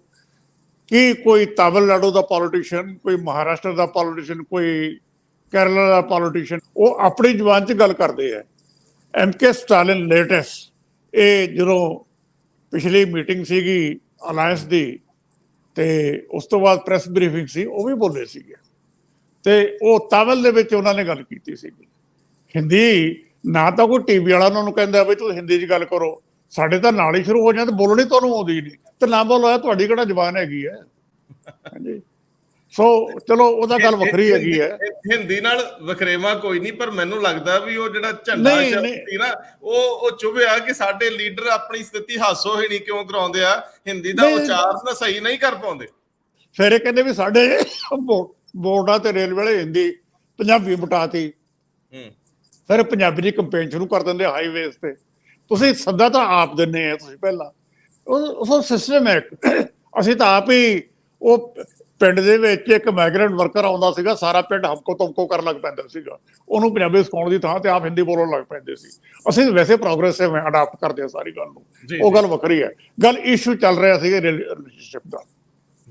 ਜਦੋਂ ਲੜਾਈ ਵੱਡੀ ਹੋਵੇ, ਹਰਪਾਲ ਚੀਮਾ ਨੇ ਜਿਹੜੀ ਕੱਲ ਗੱਲ ਕੀਤੀ ਤੇ ਅੱਜ ਬੜੀ ਡਿਟੇਲ ਛਪੀ ਵੀ ਹੈ ਇੱਕ ਦੋ ਅਖਬਾਰਾਂ 'ਚ ਅੰਗਰੇਜ਼ੀ ਦੇ ਵਿੱਚ, ਕਿ ਜੇ ਲੜਾਈ ਵੱਡੀ ਹੈ, ਆਪਣੀ ਲੜਾਈ ਸਿਰਫ ਪਾਰਟੀਆਂ ਦੀ ਹੋਂਦ ਦੀ ਨਹੀਂ, ਆਈਡੀਆ ਆਫ ਇੰਡੀਆ ਦੀ ਵੀ ਲੜਾਈ ਹੈ। ਜਦੋਂ ਲੜਾਈ ਵੱਡੀ ਹੋਵੇ ਤੇ ਉਦੋਂ ਜਿਹੜੇ ਛੋਟੇ ਛੋਟੇ ਇਹ ਮਸਲੇ ਹੁੰਦੇ ਆ, ਇਹਨਾਂ ਨੂੰ ਨਜ਼ਰਅੰਦਾਜ਼ ਕੀਤਾ ਜਾਣਾ ਚਾਹੀਦਾ ਹੁੰਦਾ ਤੇ ਲੜਾਈ ਤਾਂ ਹੀ ਲੜੀ ਜਾਂਦੀ ਹੈ। ਹੁਣ ਜਿਹੜੇ ਇਹ ਗੱਲ ਪੰਜਾਬ ਦੇ ਕਾਂਗਰਸੀ ਕਰ ਰਹੇ ਆ, ਇਹ ਆਪਣੀ ਛੋਟੀ ਸਿਆਸਤ ਦੀ ਗੱਲ ਕਰ ਰਹੇ ਔਰ ਉਸ ਘੇਰੇ ਦੇ ਵਿੱਚ ਫਸੇ ਹੋਏ ਆ। ਇਸ਼ੂ ਸਿਰਫ ਇਹ ਹੈ ਕਿ ਦੋ ਪਾਰਟੀਆਂ ਨੇ, ਉਹਨਾਂ ਨੇ ਆਪਣੀ ਸੀਟਾਂ ਤੇ ਅਲੱਗ ਇਲੈਕਸ਼ਨ ਲੜਨੀ ਹੈ, ਇਹਨਾਂ ਨੇ ਆਪਣੀ ਸੀਟਾਂ ਤੇ ਅਲੱਗ ਲੜਨੀ ਹੈ, ਇੰਨੀ ਗੱਲ ਹੈਗੀ ਹੈ ਡਿਵਾਈਡ ਕਰਕੇ। ਜੇ ਇਹ ਫੈਸਲਾ ਹੁੰਦਾ ਤਾਂ ਸੋ ਦੋਵੇਂ ਜੇ ਅਲੱਗ-ਅਲੱਗ ਲੜ ਲੈਂਦੇ ਆ ਤੇ ਕੋਈ ਹੋਰ ਜੇ ਬਹੁਤੀ ਦਿੱਕਤ ਨਹੀਂ, ਤਾਂ ਮੈਂ ਕਹਿੰਦਾ ਕਿ ਲਿਵ ਇਨ ਰਿਲੇਸ਼ਨਸ਼ਿਪ ਹੈ। ਤੇ ਜ਼ਰੂਰੀ ਨਹੀਂ ਕਿ ਤੁਸੀਂ ਇੱਕ ਦੂਜੇ ਨੂੰ ਜਾ ਕੇ ਸਪੋਰਟ ਕਰੋ, ਤੁਸੀਂ ਆਪਣੇ ਲੜਾਈ ਲੜੋ ਆਪਣੇ ਸੀਟਾਂ ਤੇ ਉਹ 1 to 1 ਫਾਈਟ ਹੋ ਜਾਂਦੀ ਹੈ। ਗੱਲ ਤਾਂ ਇੰਨੀ ਕੀ ਹੈ, ਇਸ਼ੂ 1 to 1 ਫਾਈਟ ਦਾ ਹੈ। ਇਹ ਵਿਆਹ ਦਾ ਰਿਸ਼ਤਾ ਨਹੀਂ ਹੈ, ਲਿਵ ਇਨ ਦਾ। ਸਿਆਸਤ ਬਹੁਤ ਤੇਜ਼ੀ ਨਾਲ ਬਦਲ ਰਹੀ ਹੈ। ਜਿਹੜੇ ਇਹ ਪੁਰਾਣੇ ਪੈਰਾਮੀਟਰ ਸੀਗੇ ਨਾ, ਅਸੀਂ ਪੁਰਾਣੇ ਤਰੀਕੇ ਨਾਲ ਸੋਚਦੇ ਹਾਂ, ਇਹ ਵੀ ਪੁਰਾਣੇ ਤਰੀਕੇ ਨਾਲ ਸੋਚ ਰਹੇ ਹੈ। ਨਰਿੰਦਰ ਮੋਦੀ ਪੁਰਾਣੇ ਤਰੀਕੇ ਨਾਲ ਨਹੀਂ ਸੋਚਦੇ ਅਜੇ, ਉਹ ਬਹੁਤ ਅੱਗੇ ਚੱਲ ਰਹੇ ਹੈ। ਇਹਨਾਂ ਨੂੰ ਇਹ ਪੁਰਾਣਾ ਤੌਰ ਤਰੀਕਾ ਛੱਡ ਕੇ ਪੂਰੀ ਤੇਜ਼ੀ ਦਿਖਾਉਣੀ ਪੈਣੀ ਹੈ। ਜਿਵੇਂ ਇਹਨਾਂ ਦਾ ਪ੍ਰਧਾਨ ਮਾੜੀ ਰਾਹੁਲ ਗਾਂਧੀ ਜੀ ਤੇ ਕਿਸੇ ਨੂੰ ਵੀ ਕੋਈ ਆਸ ਨਹੀਂ ਸੀ ਕਿ ਸਡਨਲੀ ਉਹਦਾ ਮੇਕਓਵਰ ਹੋ ਗਿਆ। ਸੋ ਚੇਂਜ ਥੋੜਾ ਇਹਨਾਂ ਨੂੰ ਵੀ ਪੰਜਾਬ ਵਾਲਿਆਂ ਨੂੰ ਕਰਨਾ ਪੈਣਾ ਹੈ, ਸਮੇਂ ਦੇ ਹਾਣੀ ਹੋਣਾ ਪੈਣਾ ਹੈ। ਜਿਹੜੀ ਸਿਆਸਤ ਨਵੀਂ ਹੈਗੀ ਹੈ, ਉਸ ਸਿਆਸਤ ਦੇ ਹਾਣੀ ਹੋਣ ਵਾਸਤੇ ਇਹਨਾਂ ਨੂੰ ਆਪਣੀ ਤਬਦੀਲੀ ਕਰਨੀ ਪੈਣੀ। ਸਰਦਾਰ ਹਰਮੀਤ ਸਿੰਘ ਜੀ, ਵੈਸੇ ਤਾਂ ਕਿਉਂਕਿ ਜਿੰਨੀ ਤਿੱਖੀ ਤੇ ਤਲਖ ਹੋ ਗਈ ਹੈ ਪੋਲਿਟਿਕਸ ਨੈਸ਼ਨਲ ਲੈਵਲ ਤੇ। ਹੁਣ ਉਹ ਹਰ ਸਟੇਟ ਦੇ ਵਿੱਚ ਉਹਦਾ ਅਸਰ ਬਹੁਤ ਬੁਰੀ ਤਰ੍ਹਾਂ ਆਉਣ ਵਾਲਾ ਹੈ। ਹਰ ਸਟੇਟ ਦੇ ਸਮੀਕਰਨ ਬਦਲਣਗੇ, ਹਰ ਤਰ੍ਹਾਂ ਦੇ ਗੱਠਜੋੜ ਬਦਲਣਗੇ। ਜਿਹੜੀਆਂ ਰਵਾਇਤੀ ਵਿਰੋਧੀ ਨੇ ਉਹ ਇੱਕ ਦੂਜੇ ਨਾਲ ਰਲ ਕੇ ਲੜਨਗੇ, ਤੇ ਜਿਹੜੇ ਇੱਕ ਦੂਜੇ ਨਾਲ ਖਫਾ ਹੋਏ ਨੇ ਉਹ ਇੱਕ ਦੂਜੇ ਨਾਲ ਸਾਂਝਾ ਪਾ ਲੈਣਗੇ। ਜਿਵੇਂ ਅਕਾਲੀ ਦਲ, ਬੀਜੇਪੀ, ਇਹ ਵੀ ਇੱਕ ਜਗ੍ਹਾ ਤੇ ਜਾ ਕੇ ਇੰਝ ਲੱਗਦਾ ਹੈ ਕਿ ਜੇਕਰ ਤੁਹਾਨੂੰ ਇੰਡੀਆ ਵਰਗੇ ਗੱਠਜੋੜ ਦੇ ਨਾਂ ਤੋਂ ਹੀ ਥੋੜਾ ਜਿਹਾ ਡਰ ਆਉਣ ਲੱਗ ਪਿਆ ਤੇ ਤੁਸੀਂ ਉਹਦੇ ਉੱਤੇ ਹੀ ਫੋਕਸ ਕਰ ਰਹੇ ਹੋ, ਤੇ ਇਹਦਾ ਮਤਲਬ ਹੈ ਕਿ ਕੋਈ ਵੀ ਇਹਨਾਂ 13 ਸੀਟਾਂ ਦੇ ਉੱਤੇ ਸਮਝੌਤਾ ਇਹ ਕਹਿ ਕੇ ਵੀ ਚਲੋ ਛੱਡੋ ਜੀ, ਆਪਾਂ ਇਹਨੂੰ ਛੱਡ ਦਿੰਦੇ ਆ, ਇਹ ਤਾਂ ਬਹੁਤ ਥੋੜੀਆਂ ਸੀਟਾਂ, ਇੱਕ ਇੱਕ ਸੀਟ ਲਈ ਆਖਰ ਤੱਕ ਫਾਈਟ ਹੋਊਗੀ, ਇੱਕ ਇੱਕ ਸੀਟ ਲਈ ਪੇਸ਼ਬੰਦੀਆਂ ਹੋਣਗੀਆਂ, ਵਿਉਂਤਬੰਦੀਆਂ ਹੋਣਗੀਆਂ। ਪੰਜਾਬ ਇਹ ਤੋਂ ਅਛੂਤਾ ਨਹੀਂ ਰਹੂਗਾ। ਆਪਾਂ ਇਹਦੇ ਤੇ ਜਾਵਾਂਗੇ ਅੱਗੇ ਜਾ ਕੇ ਕਿ ਅਕਾਲੀ ਦਲ ਤੇ ਬੀਜੇਪੀ ਦੀਆਂ ਸੰਭਾਵਨਾਵਾਂ ਕਿੰਨੀਆਂ ਪ੍ਰਬਲ ਨੇ। ਮੈਂ ਤੁਹਾਡੇ ਤੋਂ ਸਿਰਫ ਸਮਝਣਾ ਇਹ ਚਾਹੁੰਦਾ ਹੈ ਫਿਲਹਾਲ ਕਿ ਜਦੋਂ ਸਵੇਰੇ ਇਹ ਬਹਿਸ ਸ਼ੁਰੂ ਹੁੰਦੀ ਆ ਭਾਰਤ ਕਿ ਇੰਡੀਆ, ਇੰਡੀਆ ਕਿ ਭਾਰਤ, ਇਹ ਕੀ ਸੀਰੀਅਸ ਤੌਰ ਤੇ ਭਾਰਤ ਸਰਕਾਰ ਵੱਲੋਂ, ਸੱਤਾਧਾਰੀਆਂ ਵੱਲੋਂ ਇਹ ਅੱਗੇ ਵਧਾਤੀ ਗਈ ਗੱਲ? ਕੱਲ ਨੂੰ ਦੇਸ਼ ਦੇ ਨਾਮ ਬਦਲਣ ਤੱਕ, ਜਿਵੇਂ ਸਾਰੀਆਂ ਵਿਰੋਧੀ ਧਿਰਾਂ ਇਲਜ਼ਾਮ ਲਾ ਰਹੀਆਂ, ਦੇਸ਼ ਦਾ ਨਾਮ ਬਦਲਣ ਤੱਕ ਨੌਬਤ ਆ ਸਕਦੀ ਹੈ। ਵੈਸੇ ਉਂਝ ਇਹ ਵੀ ਰੌਚਕ ਹੈ ਕਿ ਕੇਜਰੀਵਾਲ ਔਰ ਆਮ ਆਦਮੀ ਪਾਰਟੀ ਮੂਹਰੇ ਹੋ ਕੇ ਹੁਣ ਲੜ ਰਹੀ ਹੈ, ਜਿਹਦੇ ਬਾਰੇ ਇਹ ਸੀਗਾ ਕਿ ਇਹ ਵਿੱਚ ਵਿਚਾਲੇ ਰਹਿ ਸਕਦੇ ਆ। ਇਹ ਜਿਹੜੀ ਟਵਿੱਟਰ ਤੇ ਜੰਗ ਹੈ, ਇਹਦੇ ਵਿੱਚ ਰਾਘਵ ਚੱਡਾ ਹੋਣ, ਕੇਜਰੀਵਾਲ ਹੋਣ, ਬਾਕੀ ਸਾਰੇ ਉਹ ਪਿੱਛੇ ਨਹੀਂ ਰਹਿ ਰਹੇ, ਉਹ ਮੂਹਰਲੀਆਂ ਸਫਾਂ 'ਚ ਇਹਦੇ ਉੱਤੇ ਅਟੈਕ ਕਰ ਰਹੇ ਆ, ਲੜ ਰਹੇ ਆ, ਸਾਰੀਆਂ ਗੱਲਾਂ। ਸੋ ਮੈਂ ਤੁਹਾਡੇ ਤੋਂ ਇਸ ਸਥਿਤੀ ਨੂੰ ਸਮਝਣਾ ਚਾਹੁੰਦਾ ਹੈ ਕਿ ਸੱਚਮੁੱਚ ਜਿਵੇਂ ਤੁਸੀਂ ਕਾਂਗਰਸੀਆਂ ਦਾ ਤੌਖਲਾ ਦੱਸਿਆ ਵੀ ਮੋਦੀ ਹੈ ਤਾਂ ਮੁਮਕਿਨ ਹੈ, ਕੁਝ ਵੀ ਸੰਭਵ ਹੈ, ਕੋਈ ਵੀ ਤਬਦੀਲੀ ਕਰਦੀ ਜਾਊਗੀ, ਕੋਈ ਵੀ ਸੰਵਿਧਾਨਕ ਸੋਧ ਹੋ ਸਕਦੀ ਹੈ ਜੀ। ਜਿਹੜਾ ਅਸਲ ਦੇ ਵਿੱਚ ਪੋਲੀਟੀਕਲ ਲੜਾਈ ਹੈ, ਪੋਲੀਟੀਕਲ ਲੜਾਈ ਦੇ ਵਿੱਚ ਤਾਂ ਜਿਹੜਾ ਇੱਕ ਬਾਈਨਰੀ ਬੀਜੇਪੀ ਦੇ ਇੱਕ ਐਮਪੀ ਨੇ ਬਿਆਨ ਦਿੱਤਾ ਸੀਗਾ ਪਿਛਲੇ ਦਿਨਾਂ 'ਚ, 3-4 ਦਿਨ ਹੋ ਗਏ, ਉਦੋਂ ਇਹ ਸੀ ਕਿ ਮੋਦੀ ਦੇ ਮਗਰ ਭਾਰਤ ਹੈ ਤੇ ਇੰਡੀਆ ਅਲਾਇੰਸ ਦੇ ਮਗਰ ਹੈ। ਅਸਲ 'ਚ ਇਹ ਹੈ ਕਿਉਂਕਿ ਬਾਈਨਰੀ ਬੜੇ ਲੰਮੇ ਸਮੇਂ ਤੋਂ ਹੁੰਦੀ ਸੀ। ਜਿਹੜਾ ਗਰੀਬ ਹੈ 80%, ਜਿਹੜਾ ਤੁਹਾਡੇ ਆਟੇ ਦਾਲ ਦੀ ਡਿਮਾਂਡ ਕਰ, ਤੁਸੀਂ ਕਹਿੰਦੇ ਹੋ 80 ਕਰੋੜ ਲੋਕਾਂ ਨੂੰ ਦੇਣੀ ਹੈ, ਉਹਨੂੰ ਭਾਰਤ ਸਮਝਿਆ ਜਾਂਦਾ, ਤੇ ਦੂਜਾ ਇੰਡੀਆ, ਅੰਗਰੇਜ਼ੀ ਬੋਲਣ ਵਾਲਾ ਤੇ ਮੱਧ ਵਰਗ ਤੋਂ ਉੱਪਰ। ਇਹ ਵੀ ਇੱਕ ਡਿਮਾਰਕੇਸ਼ਨ ਕੀਤੀ ਜਾਂਦੀ ਰਹੀ ਹੈ ਬੜੀ ਵਾਰ ਕਿ ਕਦੇ ਇੱਥੇ ਦੋ ਦੇਸ਼ ਬਣ ਗਏ ਨੇ, ਇੱਕ ਇੰਡੀਆ ਇੱਕ ਭਾਰਤ ਹੈ, ਤੇ ਇੰਡੀਆ ਦੂਜੇ ਲੋਕ ਨੇ ਤੇ ਭਾਰਤ ਦੂਜਾ ਲੋਕ ਹੈ। ਇੱਕ ਤਾਂ ਮਤਲਬ ਇਕਨੋਮਿਕ ਸਟੇਟਸ ਦੇ ਐਂਗਲ ਤੋਂ ਇਹ ਕਦੇ ਇਹ ਨਾਰਮਲੀ ਗੱਲ ਚੱਲਦੀ ਰਹੀ ਹੈ। ਔਰ ਹੁਣ ਜਿਹੜੀ ਗੱਲ ਹੈ ਅਸਲ ਦੇ ਵਿੱਚ ਜਿਹੜੀ ਇਹਨਾਂ ਨੇ ਕੀਤੀ ਖਾਸ ਤੌਰ ਤੇ ਆਫੀਸ਼ੀਅਲ ਮਾਮਲੇ ਦੇ ਵਿੱਚ, ਇਹ ਇਕੱਲੀ ਪੋਲੀਟੀਕਲ ਐਂਗਲ ਨਹੀਂ ਹੈ। ਹੁਣ ਮਤਲਬ ਇਹ ਹੈ ਵੀ ਉਹਦੇ ਵਿੱਚ ਕਨਸਟੀਟਿਊਸ਼ਨ, ਲੀਗਲ, ਬਾਕੀ ਚੀਜ਼ਾਂ ਵੀ ਇਨਵੋਲਵ ਹੋ ਜਾਂਦੀਆਂ ਨੇ। ਜਦੋਂ ਤੁਸੀਂ ਸੋਚ ਸਮਝ ਕੇ ਕੋਈ ਵੱਡੇ ਮਾਮਲਿਆਂ ਦੇ ਵਿੱਚ, ਇੱਕ ਇੰਟਰਨੈਸ਼ਨਲ ਇਵੈਂਟ ਹੋ ਰਿਹਾ ਹੈ G20 ਦਾ 9 ਤੇ 10 ਤਾਰੀਖ ਨੂੰ, ਜਿਹੜਾ ਹੈ ਸਤੰਬਰ ਨੂੰ, ਤੇ ਉਹਦੇ ਵਿੱਚ ਤੁਸੀਂ ਇਨਵੀਟੇਸ਼ਨ ਪ੍ਰੈਜ਼ੀਡੈਂਟ ਆਫ ਇੰਡੀਆ ਵੱਲੋਂ ਜਾਣਾ ਸੀਗਾ, ਮਤਲਬ ਜਿਹੜਾ ਨਾਰਮਲੀ ਰੂਟੀਨ ਦੇ ਵਿੱਚ ਜਾਂਦਾ ਹੈ। ਉਹਦੇ ਤੇ ਬਕਾਇਦਾ ਇਨਵੀਟੇਸ਼ਨ ਲਿਖਿਆ ਅੰਗਰੇਜ਼ੀ 'ਚ ਹੈ ਉਹ, ਤੇ ਪ੍ਰੈਜ਼ੀਡੈਂਟ ਆਫ ਭਾਰਤ ਵੱਲੋਂ ਜਾ ਰਿਹਾ ਹੈ। ਤੇ ਇਹ ਨਹੀਂ ਹੈ ਕਿ ਤੁਸੀਂ ਉਹਦੀ ਹਿੰਦੀਕਰਨ ਕਰਤਾ, ਭਾਰਤ ਕੇ ਰਾਸ਼ਟਰਪਤੀ ਕੀ ओर से, ਮਤਲਬ ਉਹ ਇੱਕ ਅਲੱਗ ਗੱਲ ਸੀ, ਜਾ ਸਕਦਾ ਸੀ ਜੇਕਰ ਉਹਦਾ ਹਿੰਦੀਕਰਨ ਕੀਤਾ ਕਰਕੇ ਭੇਜਦੇ। ਪਹਿਲਾਂ ਵੀ ਇਹ ਲਿਖਿਆ ਜਾਂਦਾ ਹੈ ਕਿਉਂਕਿ ਡਬਲ ਸੈਟਅਪ ਹੈ। ਸਾਡੇ ਗਵਰਨਮੈਂਟ ਆਫ ਇੰਡੀਆ ਦੇ ਜਿਹੜੇ ਨੋਟੀਫਿਕੇਸ਼ਨ ਹੁੰਦੇ ਨੇ, ਗਵਰਨਮੈਂਟ ਆਫ ਇੰਡੀਆ ਦਾ ਜਿਹੜਾ ਟੋਟਲ ਸੈਟਅਪ ਹੈ ਕੰਮਕਾਜ, ਉਹ ਬਾਈਲਿੰਗੁਅਲ ਹੈ ਟੋਟਲੀ। ਉਹ ਅੰਗਰੇਜ਼ੀ 'ਚ ਇੰਡੀਆ ਵੀ ਤੇ ਭਾਰਤ ਵੀ ਦੋਨੋਂ ਚੀਜ਼ਾਂ ਚੱਲਦੀਆਂ ਨੇ ਸਾਡੇ ਇੰਟਰਨਲ ਸੈਟਅਪ ਦੇ ਵਿੱਚ ਉਸ ਲੈਵਲ ਤੇ।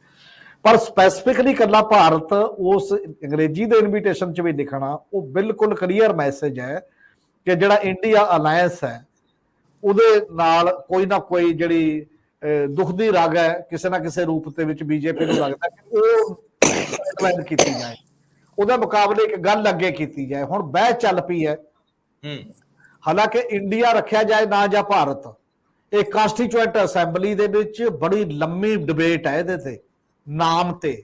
ਆਰਟੀਕਲ 1 ਜਿਹੜਾ ਇੰਡੀਅਨ ਕਾਂਸਟੀਟਿਊਸ਼ਨ ਦਾ, ਕਿੰਨੀਆਂ ਸੋਧਾਂ ਹੋਈਆਂ, ਅਮੈਂਡਮੈਂਟਸ, ਉਹ 51-38 ਨਾਲ ਸਾਰੀਆਂ ਸੋਧਾਂ ਜਿਹੜੀਆਂ ਨਾਮ ਦੀਆਂ ਸੀ ਉਹ ਰਿਜੈਕਟ ਕੀਤੀਆਂ ਨੇ ਕਾਂਸਟੀਚੂਐਂਟ ਅਸੈਂਬਲੀ ਨੇ।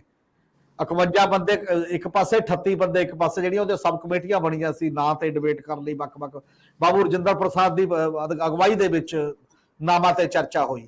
ਉਹਦੇ ਚੋਂ ਸਾਰੇ ਨਾਂ ਚਰਚਾ ਹੋਈ। ਕਿਸੇ ਨੇ ਕਿਹਾ ਸੀ ਭਾਰਤ, ਕਿਸੇ ਨੇ ਕਿਹਾ ਸੀ ਭਾਰਤ ਵਰਸ ਕਰੋ, ਦੂਸਰੇ ਨੇ ਕਿਹਾ ਸੀ ਭਾਰਤ ਭੂਮੀ ਰੱਖੋ ਨਾਮ, ਕਿਸੇ ਨੇ ਕਿਹਾ ਹਿੰਦੀ ਰੱਖੋ ਨਾਮ, ਕਿਸੇ ਨੇ ਕਿਹਾ ਹਿੰਦੁਸਤਾਨ ਰੱਖੋ ਨਾਮ, ਡਿਫਰੈਂਟ ਟਾਈਪ ਦੇ ਨਾਮ।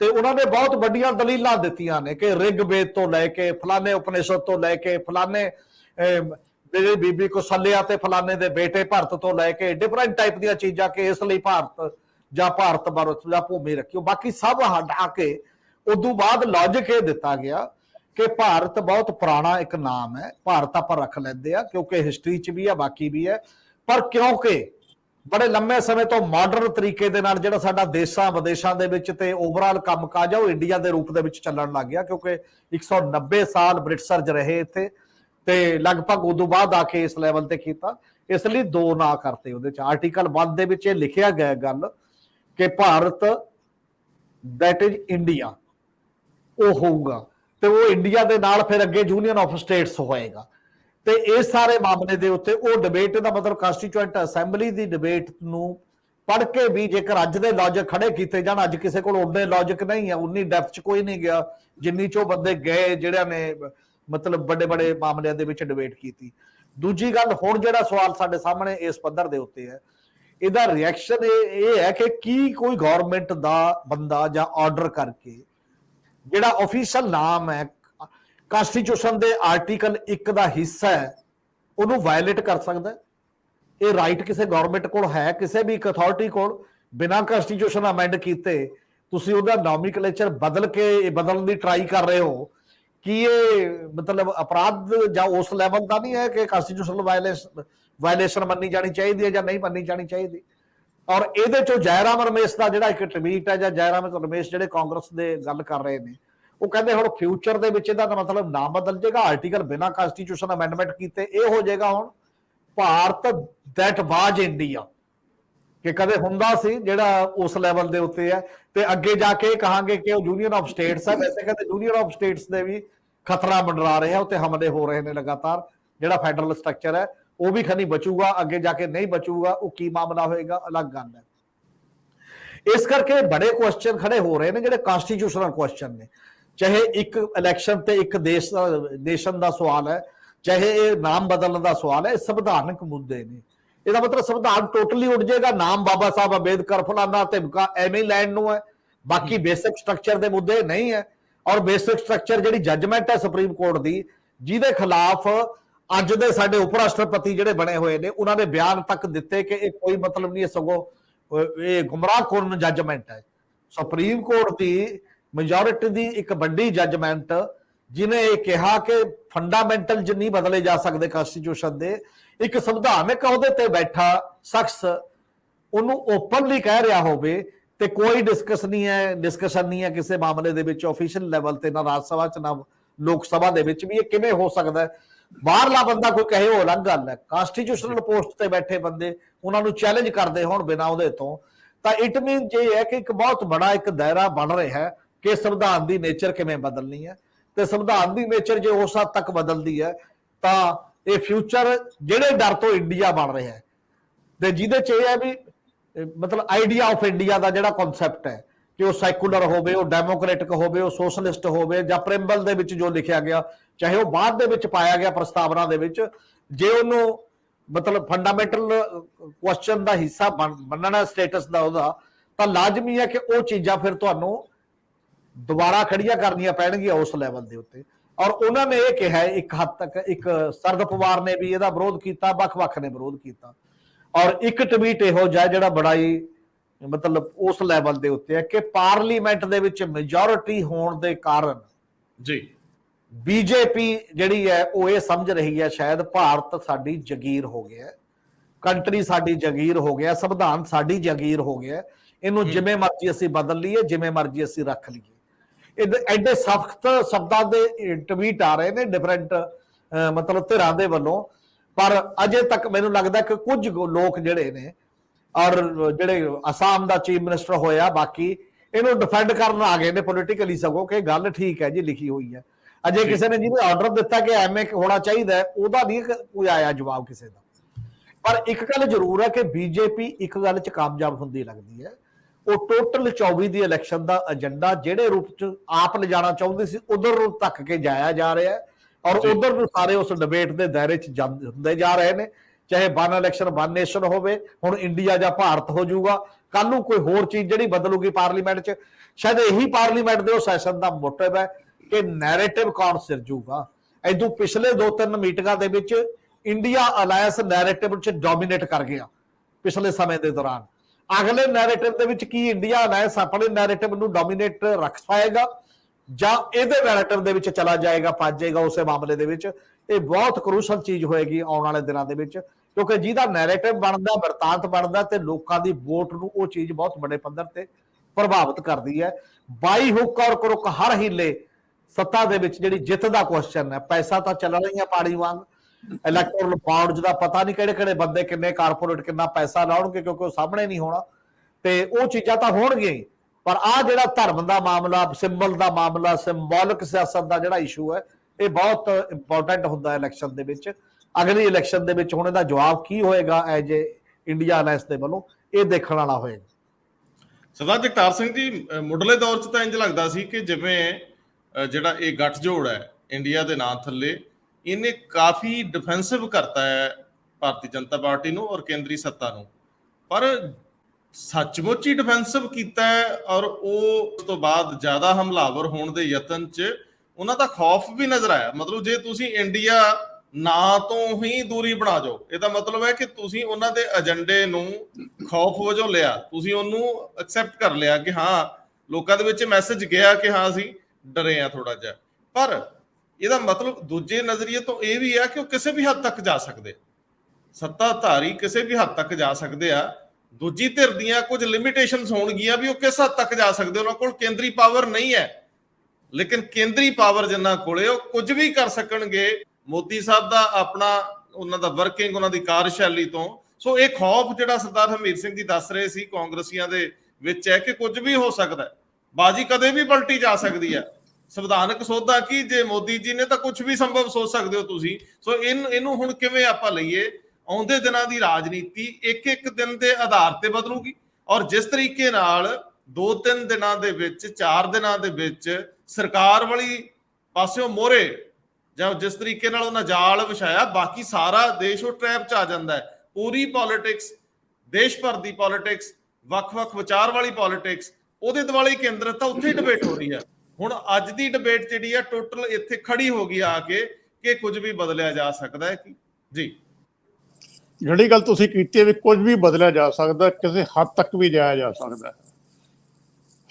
ਕਿਸੇ ਹੱਦਾਂ ਤਾਂ ਇੱਥੇ ਕ੍ਰਾਸ ਪਹਿਲਾਂ ਵੀ ਹੋ ਚੁੱਕੀ ਹੈ। ਇੱਕ ਵਾਰੀ ਇੰਦਰਾ ਗਾਂਧੀ ਨੇ ਜਦੋਂ 25 ਜੂਨ ਦੀ ਰਾਤ ਨੂੰ ਐਮਰਜੈਂਸੀ ਲਾਈ ਸੀ 1975 ਨੂੰ, ਤੇ ਸਾਰੀਆਂ ਹੱਦਾਂ ਉਸ ਪ੍ਰਾਈਮ ਮਿਨਿਸਟਰ ਨੇ ਕ੍ਰਾਸ ਕਰਤੀਆਂ ਸੀਗੀਆਂ। ਇਲੈਕਸ਼ਨ ਹਾਰ ਗਏ ਸੀ, ਇਲਾਹਾਬਾਦ ਹਾਈ ਕੋਰਟ ਤੋਂ ਅਨਸੀਟ ਹੋ ਗਈ ਸੀ ਪ੍ਰਾਈਮ ਮਿਨਿਸਟਰ ਇੰਦਰਾ ਗਾਂਧੀ, ਤੇ ਉਸ ਤੋਂ ਬਾਅਦ ਉਹਨਾਂ ਨੇ ਆਪਣੀ ਕੁਰਸੀ ਬਚਾਉਣ ਵਾਸਤੇ ਐਮਰਜੈਂਸੀ ਲਾਈ ਸੀ। ਸੋ ਉਹ ਸਾਲ ਤਾਂ ਮਤਲਬ ਨੈਰੇਟਿਵ ਬੜਾ ਸਖਤ ਰਿਹਾ, ਲੋਕ ਸਾਰੇ ਲੀਡਰ ਆਲਮੋਸਟ ਅੰਦਰ ਕਰਤੇ ਜੇਲ੍ਹਾਂ ਦੇ ਵਿੱਚ, ਤੇ ਫਿਰ ਜਦੋਂ ਗ੍ਰਿਫ ਟੁੱਟਣ ਲੱਗੀ ਫਿਰ ਸਮਝ ਹੀ ਨਹੀਂ ਆਈ ਵੀ ਹੋ ਕੀ ਰਿਹਾ ਥੱਲੇ। ਇਹ ਮੁਲਕ ਬੜਾ ਕਮਾਲ ਦਾ ਹੈ। ਐਡੇ ਵੱਡੇ ਮੁਲਕ ਦੇ ਵਿੱਚ ਜੇ ਤੁਸੀਂ ਸੋਚੋ ਅਸੀਂ ਡਿਕਟੇਟਰਸ਼ਿਪ ਨਾਲ ਰਾਜ ਕਰ ਲਾਂਗੇ, ਤਾਂ ਉਹ ਐਕਸਪੈਰੀਮੈਂਟ ਇੱਕ ਵਾਰੀ ਹੋ ਚੁੱਕਿਆ ਹੈ, ਤੇ ਰਿਐਕਸ਼ਨ ਬੜੇ ਕਈ ਲੈਵਲ ਤੇ ਫਿਰ ਉਸ ਤੋਂ ਬਾਅਦ ਹੋਇਆ ਕਰਦੇ ਆ। ਸੰਭਲ ਤਾਂ ਹੁਣ ਵੀ ਨਹੀਂ ਰਿਹਾ। ਜੇ ਮਨੀਪੁਰ ਨਹੀਂ ਸੰਭਲ ਰਿਹਾ ਅੱਜ ਵੀ, ਮੈਂ ਸਿਰਫ ਇੱਕ ਐਗਜ਼ਾਮਪਲ ਮਨੀਪੁਰ ਦੀ ਦਊਂਗਾ। ਜਿਹੜੀ ਲਾਸਟ ਫੈਮਿਲੀ ਸੀ, ਕੁਕੀ ਫੈਮਿਲੀ, ਇੰਫਾਲ ਚੋਂ ਜ਼ਬਰਦਸਤੀ ਉਹਨਾਂ ਨੂੰ ਸ਼ਿਫਟ ਕੀਤਾ ਗਿਆ। ਇੱਕ ਮਹੱਲਾ ਸੀ ਉਹਨਾਂ ਦਾ, ਕੁਛ ਘਰ ਸੀਗੇ। ਹੁਣ ਇੰਫਾਲ ਦੇ ਵਿੱਚ ਕੁਕੀ ਫੈਮਿਲੀ ਇੱਕ ਵੀ ਨਹੀਂ ਹੈ। ਇਹ ਤੁਹਾਡਾ ਕੀ ਭਾਰਤ ਨਵਾਂ ਭਾਰਤ ਹੈ ਜਿੱਥੇ ਟੋਟਲ ਡਿਵੀਜ਼ਨ ਹੈ? ਜਿਹੜੀ ਜਿਸ ਸਿਆਸਤ ਨੇ 1947 'ਚ ਇਹ ਮੁਲਕ ਵੰਡਿਆ ਸੀਗਾ, ਇੰਫਾਲ ਤਾਂ ਫਿਰ ਵੰਡਤਾ ਤੁਸੀਂ ਅੱਜ ਦੀ ਤਰੀਕ ਦੇ ਵਿੱਚ। ਸਿਆਸਤ ਤਾਂ ਇਹ ਚੱਲ ਰਹੀ ਹੈ। ਹੁਣ ਇਹ ਜਿਹੜਾ ਇਹਨਾਂ ਨੇ ਅੱਜ ਨਾ ਵਰਤਣ ਬਦਲ ਦੀ ਗੱਲ ਕੀਤੀ, ਕੰਸਟੀਟਿਊਸ਼ਨ ਦੇ ਵਿੱਚ ਇੱਕ ਇੱਕ ਲਾਈਨ ਡਰਾਫਟਿੰਗ ਕਮੇਟੀ 'ਚ ਪੂਰੀ ਤਰ੍ਹਾਂ ਡਿਸਕਸ ਹੋਈ ਹੈ। ਉਹ ਸਾਰੀਆਂ ਡਿਬੇਟਸ ਰਿਕਾਰਡ, ਉਹ ਸਾਰਾ ਰਿਕਾਰਡ ਪਿਆ ਹੈ। ਤੇ ਸੁਪਰੀਮ ਕੋਰਟ ਦੇ ਵਿੱਚ ਜਦੋਂ ਵੀ ਕੋਈ ਕੰਸਟੀਟਿਊਸ਼ਨ ਇੰਟਰਪ੍ਰੀਟ ਕਰਨ ਦੀ ਗੱਲ ਆਉਂਦੀ ਹੈ ਤਾਂ ਉਹ ਡਿਬੇਟਸ ਅਕਸਰ ਕੋਰਟ ਹੁੰਦੀਆਂ। ਕੰਸਟੀਟਿਊਸ਼ਨ ਸ਼ੁਰੂ ਹੁੰਦਾ, ਜਿਹੜੀ ਓਪਨਿੰਗ ਲਾਈਨ ਹੈ, India that is Bharat is union of states. India ਲਫ਼ਜ਼ ਤੋਂ ਇੱਕ ਕੰਸਟੀਟਿਊਸ਼ਨ ਸ਼ੁਰੂ ਹੁੰਦਾ ਹੈ। ਸੋ ਅੱਜ ਇਹਨਾਂ ਨੇ ਉਹ ਜਿਹੜਾ ਲਫ਼ਜ਼ ਸੀ India that is Bharat, India that is, ਇੱਥੋਂ ਤੱਕ ਡਰਾਪ ਹੋ ਗਿਆ ਭਾਰਤ। ਇਸ ਯੂਨੀਅਨ ਆਫ ਸਟੇਟਸ ਇੱਥੇ ਰਹਿ ਗਿਆ ਨਾ, ਬਿਨਾਂ ਕੋਈ ਅਮੈਂਡਮੈਂਟ ਕੀਤਿਆਂ ਵਰਚੁਅਲੀ ਇਹਨਾਂ ਨੇ ਡਰਾਪ ਕਰਤਾ। ਇਹ ਨਹੀਂ ਕਿ ਭਾਰਤ ਯੂਜ਼ ਨਹੀਂ ਹੁੰਦਾ, ਆਪਣੇ ਕਰੰਸੀ ਨੋਟਸ ਤੇ ਇੰਡੀਆ ਤੇ ਭਾਰਤ ਦੋਵੇਂ ਯੂਜ਼ ਹੁੰਦਾ ਹੈ, ਹੋਰ ਬਹੁਤ ਥਾਵਾਂ ਤੇ ਦੋਵੇਂ ਯੂਜ਼ ਹੁੰਦਾ ਹੈ।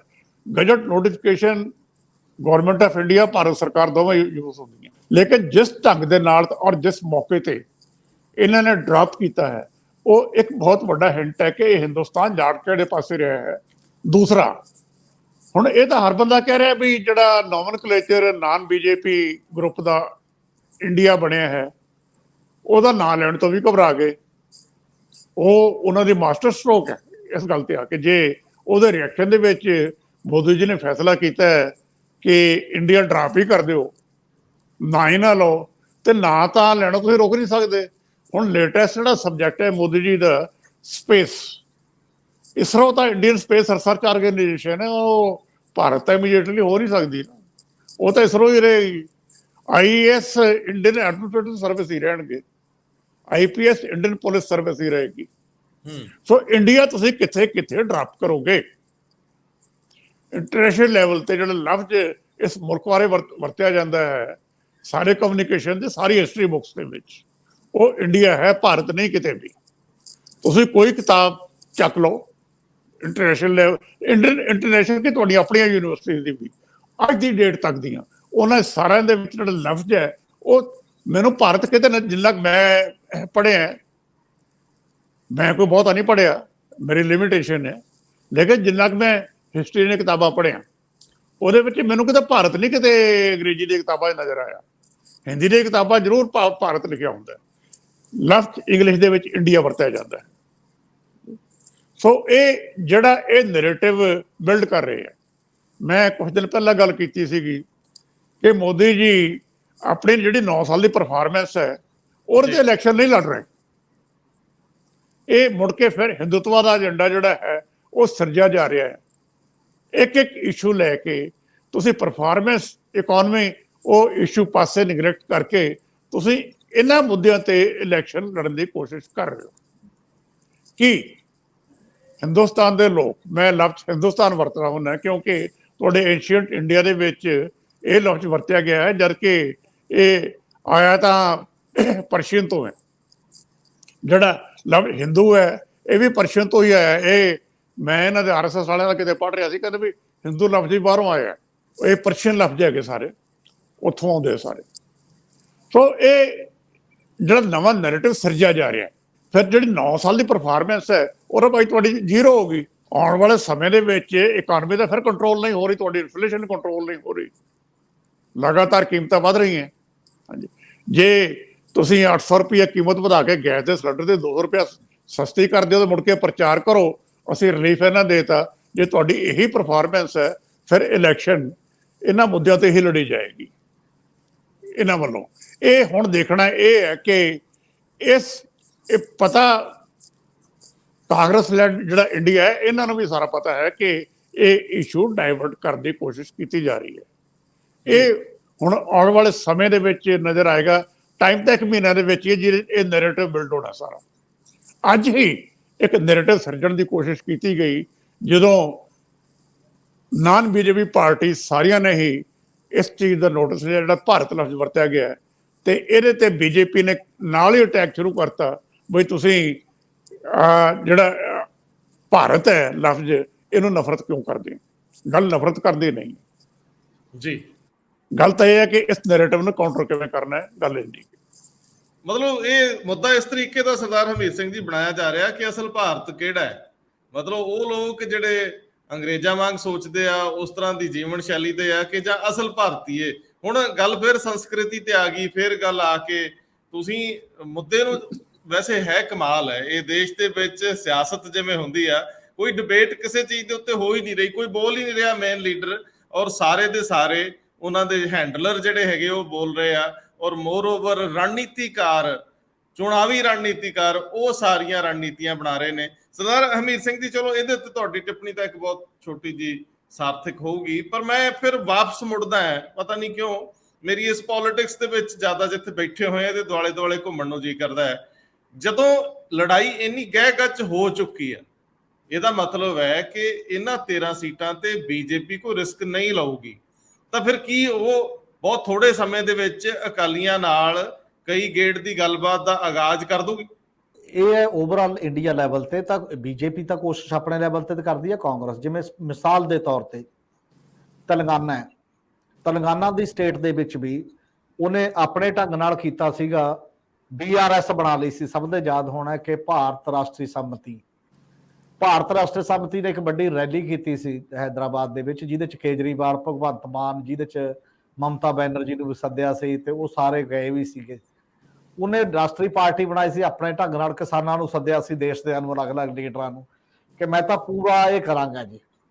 ਤੇ ਜਦੋਂ ਉਹਨਾਂ ਦੀ ਚੀਫ ਮਿਨਿਸਟਰ ਦੀ ਬੇਟੀ ਤੇ ਨੂੰ ਥੋੜਾ ਜਿਹਾ ਸਾਹਮਣ ਆਇਆ ED ਦਾ, ਤੇ ਉਦੋਂ ਬਾਅਦ ਨਰਮ ਪੈ ਗਿਆ ਸਿਸਟਮ, ਥੋੜਾ ਜਿਹਾ ਦਿਖਾਈ ਦਿੱਤਾ ਜਿਹੜਾ ਤੇਲੰਗਾਨਾ ਵਾਲਾ ਮਾਮਲਾ ਜੀ। ਤੇ ਉਸੇ ਦੇ ਬਾਅਦ ਹੁਣ ਕੀ ਹੈ, ਹੁਣ ਇਹ ਕਿਹਾ ਜਾ ਰਿਹਾ ਹੈ ਕਿ ਅਗਲੀ ਸਟੇਟ ਦੀ ਜਿਹੜੀ ਇਲੈਕਸ਼ਨ ਹੋ ਰਹੀ ਹੈ ਤੇਲੰਗਾਨਾ ਦੇ ਵਿੱਚ, ਜਿਹੜੀ ਹੋਣੀ ਹੈ ਅੱਜ 5 ਸਟੇਟਾਂ ਦੇ ਮਾਮਲੇ 'ਚ, ਹੋ ਸਕਦਾ BJP ਔਰ BRS ਦਾ ਅਲਾਇੰਸ ਹੋ ਜੇ, ਜਿਹੜਾ ਕਿਤੇ ਨਹੀਂ ਦਿਖਾਈ ਦਿੱਤਾ। ਪਿੱਛੇ ਵੀ ਇਹ ਕਈ ਤਰ੍ਹਾਂ ਬਾਹਰ ਰਹੀਆਂ ਨਾ, ਜਿਹੜੀਆਂ ਇੰਡੀਆ ਤੋਂ ਵੀ ਬਾਹਰ ਨੇ, ਜਿਹੜੀ ਇਹਦੇ ਤੋਂ ਵੀ ਬਾਹਰ ਨੇ, ਔਰ ਇਸੇ ਕਰਕੇ ਕਾਂਗਰਸ ਹੈਦਰਾਬਾਦ ਜਾ ਰਹੀ ਹੈ, ਕਿਉਂਕਿ ਉੱਥੇ ਉਹ ਕਲੇਮ ਕਰੂਗੀ ਕਿ ਅਸੀਂ ਇਕੱਲੀ ਆਪੋਜੀਸ਼ਨ ਤੇ ਰਾਂ, ਜਿਹਨੇ ਪ੍ਰੋਪਰ ਲੜਨਾ ਹੈ ਉਹ ਸਾਰੇ ਉਹਦੇ ਦੇ ਮੁਕਾਬਲੇ ਇੱਕ ਡਿਸਾਈਸਿਵ ਰੋਲ ਦੇ ਵਿੱਚ ਜਾ ਕੇ ਉਹਨਾਂ ਥਾਵਾਂ ਤੇ ਖੜਨਾ ਹੈ। ਤੇ ਇਸੇ ਤਰ੍ਹਾਂ ਆਂਧਰਾ ਪ੍ਰਦੇਸ਼ ਹੈ, ਪੁਰਾਣਾ NDA ਦਾ ਜਿਹੜਾ ਮਤਲਬ ਦੋਸਤਾਨਾ ਸੰਬੰਧ ਵਾਲਾ ਹੈ, ਉਹ ਹੈ ਚੰਦਰਬਾਬੂ ਨਾਇਡੂ, ਤੇਲਗੂ ਦੇਸ਼ਮ ਪਾਰਟੀ, ਪਰ ਅੱਜ ਕੱਲ ਉੱਥੇ ਰਾਜ ਹੈ YSR ਰੈਡੀ, ਜਿਹੜੇ ਕਾਂਗਰਸ ਪਾਰਟੀ ਦਾ ਇੱਕ ਅਲੱਗ ਟੁੱਟਿਆ ਰੂਪ ਸੀ। ਹੁਣ BJP ਦੋਨਾਂ ਨਾਲ ਤਾਲਮੇਲ ਕਿਵੇਂ ਬਿਠਾਏ, ਤੇ ਦੋਨਾਂ ਨਾਲ ਤਾਲਮੇਲ ਬਿਠਾਉਣ ਦੇ ਚੱਕਰ 'ਚ ਤੇ ਕਾਂਗਰਸ ਦੋਨਾਂ ਚੋਂ ਇੱਕ 'ਚ ਜਾਏਗੀ ਜਾਂ ਥਰਡ ਫਰੰਟ ਆਪਣੇ ਤੀਜੇ ਨਾਲ ਲੜੇਗੀ। ਇਸ ਲਈ ਨੈਸ਼ਨਲ ਲੈਵਲ ਤੇ ਬਹੁਤ ਕੁਝ ਅਜੇ ਵੀ ਇਹੋ ਜਿਹਾ ਪਿਆ ਹੋਇਆ ਹੈ ਜਿਹਦੇ 'ਚ ਕਲੈਰਿਟੀ ਨਹੀਂ ਹੈ ਕਿ ਕੋਈ ਚੀਜ਼ ਕਿੱਧਰ ਜਾ ਸਕਦੀ ਹੈ, ਕਿੱਧਰ ਨਹੀਂ, ਕਿਹੋ ਜਿਹੀਆਂ ਚੀਜ਼ਾਂ ਬਣਨਗੀਆਂ, ਉਹਦਾ ਰਿਫਲੈਕਸ਼ਨ ਕੀ ਹੋਏਗਾ।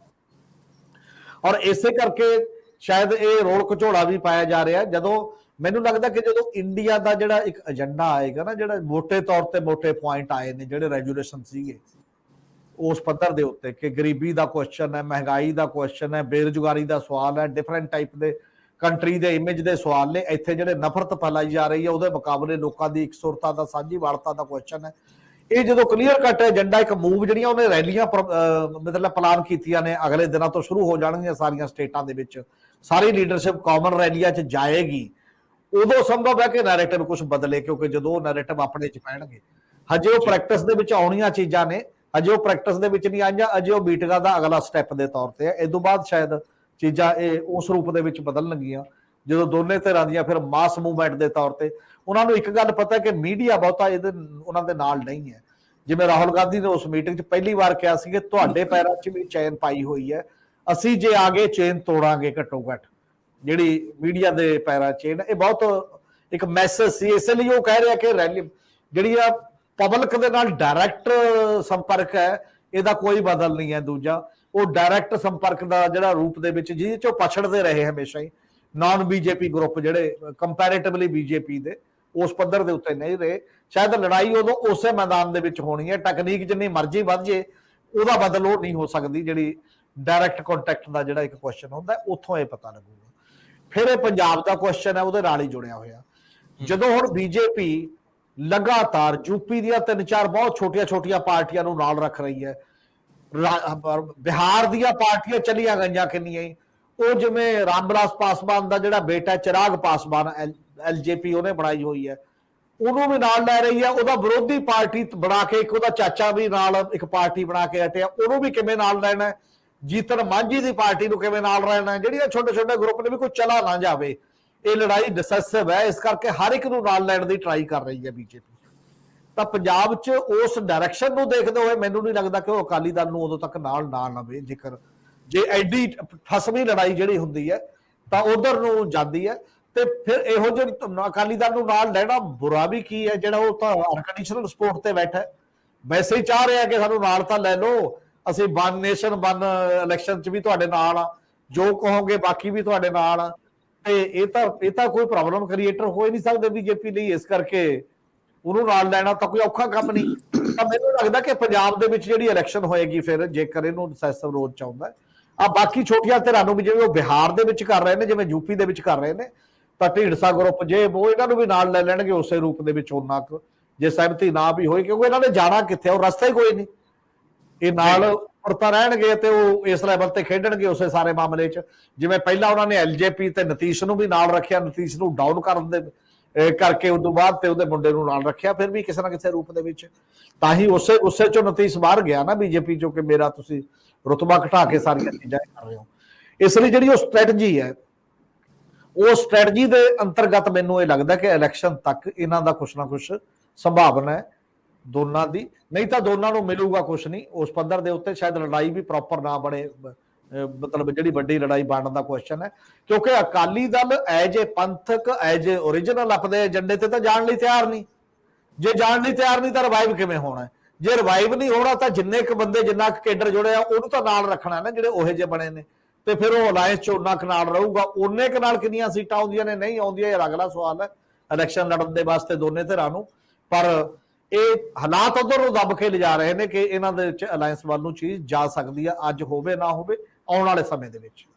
ਸਰਦਾਰ ਜਗਤਾਰ ਸਿੰਘ ਜੀ, ਸਿਰਫ ਆਖਰੀ ਛੋਟੀ ਜਿਹੀ ਟਿੱਪਣੀ ਕਿ ਜੇਕਰ ਇਹ ਦੋਨੇ ਧਿਰਾਂ ਬੀਜੇਪੀ ਤੇ ਅਕਾਲੀ ਇਕੱਠੇ ਹੋ ਜਾਂਦੇ ਆ, ਸੰਗਰੂਰ ਸੀਟ ਢੀਂਡਸਾ ਸਾਹਿਬ ਨੂੰ ਉਹਨਾਂ ਦੇ ਪੁੱਤਰ ਲਈ ਦੇ ਦਿੰਦੇ ਆ, ਬੀਬੀ ਜਗੀਰ ਕੌਰ ਨੂੰ ਵੀ ਕਿਸੇ ਹੱਦ ਤੱਕ ਨਾਲ ਲਿਆਉਣ ਦੀ ਕੋਸ਼ਿਸ਼ ਕਰਦੇ ਨੇ, ਤਾਂ ਫਿਰ ਪੰਜਾਬ ਦੇ ਵਿੱਚ ਇਹ ਕੁਝ ਹੱਥ 'ਚ ਆ ਸਕਦਾ, ਇਹਨਾਂ ਦੇ ਕੁਝ ਸੀਟਾਂ ਲੈ ਜਾਣਗੇ।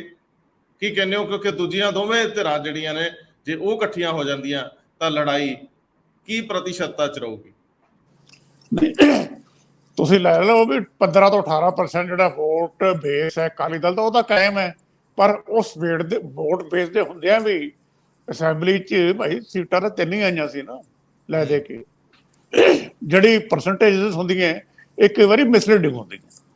ਹਾਂ, ਬੀਜੇਪੀ ਨੂੰ ਲੋੜ ਹੈ ਪੰਜਾਬ ਦੇ ਵਿੱਚ, ਡੈਸਪਰੇਟਲੀ ਲੋੜ ਹੈ, ਕਿਉਂਕਿ ਜਿਹੜੀ ਜੇ ਇਲੈਕਸ਼ਨ ਪ੍ਰੋਪਰ ਹੋਈ, ਮੈਂ ਪ੍ਰੋਪਰ ਲਫ਼ਜ਼ ਵਰਤ ਰਿਹਾ, ਜਿਹੜੇ ਤੌਖਲੇ ਸਾਹਮਣੇ ਆ ਰਹੇ ਹੈ ਨਾ, ਉਹ ਜਿਹੜੀ ਸਰੂਪ ਹੈ ਇਲੈਕਸ਼ਨ ਦਾ ਉਹਦੇ ਤੇ ਵੀ ਆ ਰਿਹਾ ਵੀ ਇਹ ਲੜਾਈ ਕਿਸ ਢੰਗ ਦੀ ਹੋਏਗੀ। ਉਹਦੇ 'ਚ ਇੱਕ ਇੱਕ ਸੀਟ ਤੇ ਲੜਾਈ ਲੜੀ ਜਾਏਗੀ, ਔਰ ਜਦੋਂ ਲੜਾਈ ਇੱਕ ਇੱਕ ਸੀਟ ਤੇ ਹੋਵੇ ਤੇ ਫਿਰ ਹਰ ਸਟੇਟ ਮੈਟਰ ਕਰਦੀ ਹੈ। ਬੀਜੇਪੀ ਵਾਸਤੇ ਪੰਜਾਬ ਮੈਟਰ ਉਸ ਲੈਵਲ ਤੇ ਇੱਕ ਸਿਰਫ ਇਲੈਕਸ਼ਨ ਦੇ ਮੈਟਰ ਤੇ ਹੀ ਨਹੀਂ ਹੋ, ਬਾਕੀ ਓਵਰਆਲ ਇਸ਼ੂ ਤੇ ਵੀ ਪੰਜਾਬ ਬੀਜੇਪੀ ਨੂੰ ਬਹੁਤ ਮੈਟਰ ਕਰਦਾ ਹੈ।